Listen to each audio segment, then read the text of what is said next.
आत्ताच्या घडीची मोठी बातमी समोर येत आहे. इंदोरीकर महाराजांना झालेला आहे मोठा आजार.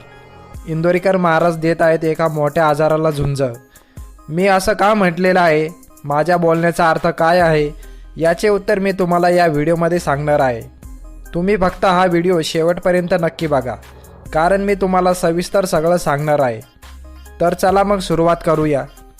इंदोरीकर महाराजांनी कधी या आजाराबद्दल सांगितलं नव्हतं, पण एका कीर्तनामध्ये त्यांनी स्वतःच हे स्पष्ट केलं की त्यांना कशाचा त्रास होत आहे आणि ते कोणत्या आजाराशी लढा देत आहेत. इंदोरीकर महाराज हे महाराष्ट्राचे लाडके कीर्तनकार आहेत. त्यांनी समाजाला जगण्याचा मार्ग दाखवला. ते नेहमी म्हणतात की हसून खेळून जगा, पण त्यांच्या जीवनाला काही लोकांची नजर लागली. याची सुरुवात झाली होती 4 नोव्हेंबर 2025 रोजी. या रोजी इंदोरीकर महाराजांची कन्या ज्ञानेश्वरी हिचा साखरपुडा समारंभ पार पडला होता. संगमनेर येथील वसंत लॉन्समध्ये तिचा साहिल चिलाप याच्याशी साखरपुडा झाला होता. महाराजांनी साखरपुड्याचे आयोजन अगदी राजेशाही थाटात प्रमाणे केले होते. नवरीच्या एंट्रीसाठी गाड्याचा भला मोठा ताफा, खाण्यासाठी वेगळे वेगळे मेनू, राजकीय मंडळींना सुद्धा आमंत्रित केले होते. याच दिवसांपासून लोकांनी त्यांना ट्रोल करण्यासाठी चालू केलं, कारण महाराज त्यांच्या कीर्तनामध्ये संदेश द्यायचे की लग्न साधे करा, लग्न साधे केले तरी मी मुलं बाळं होतात. आणि महाराजांनी साखरपुड्यात लाखोंचा खर्च केला हे लोकांना आवडले नाही, म्हणून त्यांनी सोशल मीडियाच्या माध्यमातून महाराजांवर टीका करायला सुरुवात केली.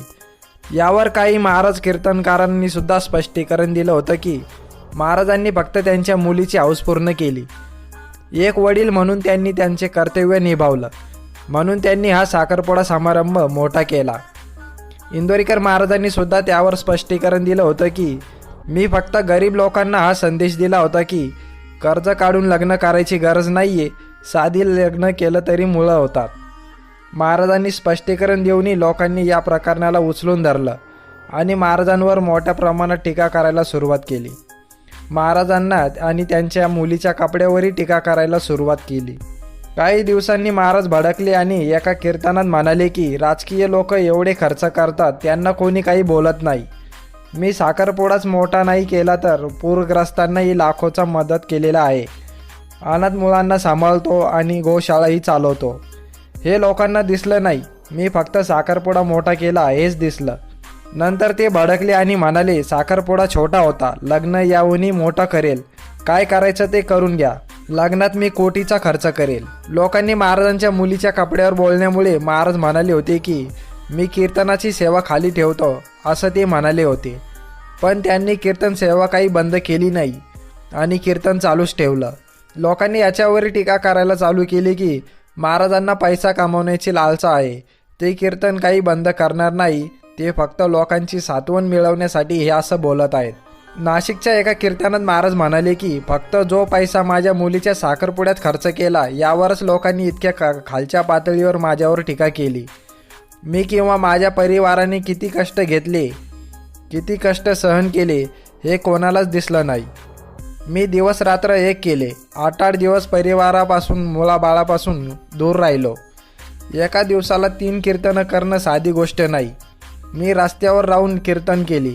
वयाची 30 वर्ष मी समाजकार्यासाठी घालवली, समाज प्रबोधनासाठी घालवली, तरीसुद्धा लोकांनी त्याचं फळ मला खूप वाईट दिलं असं महाराज म्हणाले.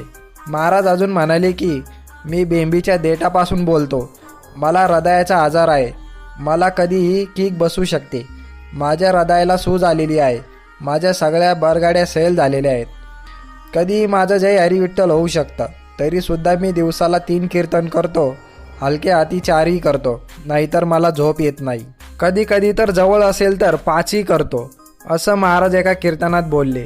त्यांच्या या कीर्तनाच्या व्हिडिओखाली सुद्धा अनेक लोकांनी कमेंट केल्या, महाराजांना एवढा त्रास होत आहे तर महाराज कीर्तन का सोडत नाहीत. काही लोक म्हणाले लोकांना सात्वन मिळवण्यासाठी, लोकांना वेड्यात काढण्यासाठी महाराज असं बोलत आहेत. आता महाराज हे खरं बोलले की लोकांच्या करमणुकीसाठी बोलले हे फक्त महाराजांनाच माहिती. महाराजांना जास्त बोलावं लागतं. महाराज रोज 3-4 कीर्तन करतात, म्हणून त्यांना जास्त बोलावं लागतं. जास्त बोलल्याने पोटाच्या आणि छातीच्या नसावर ताण येतो. महाराजांना हृदयाचा त्रास असू शकतो. महाराजांनी कीर्तन सोडण्याचे संकेत दिले होते, पण या गोष्टीला आता 3-4 महिने झालेले आहेत, तरी महाराजांनी अजून कीर्तन सोडलेलं नाही आहे. काही लोक म्हणत आहेत की महाराजांनी कीर्तन सोडले नाही पाहिजे आणि समाजाला चांगला मार्ग दाखवत राहिला पाहिजे, कारण महाराज समाजाला चांगल्या मार्गावर आणत आहेत. तुम्हाला काय वाटतं, महाराजांनी कीर्तन सोडले पाहिजे की नाही?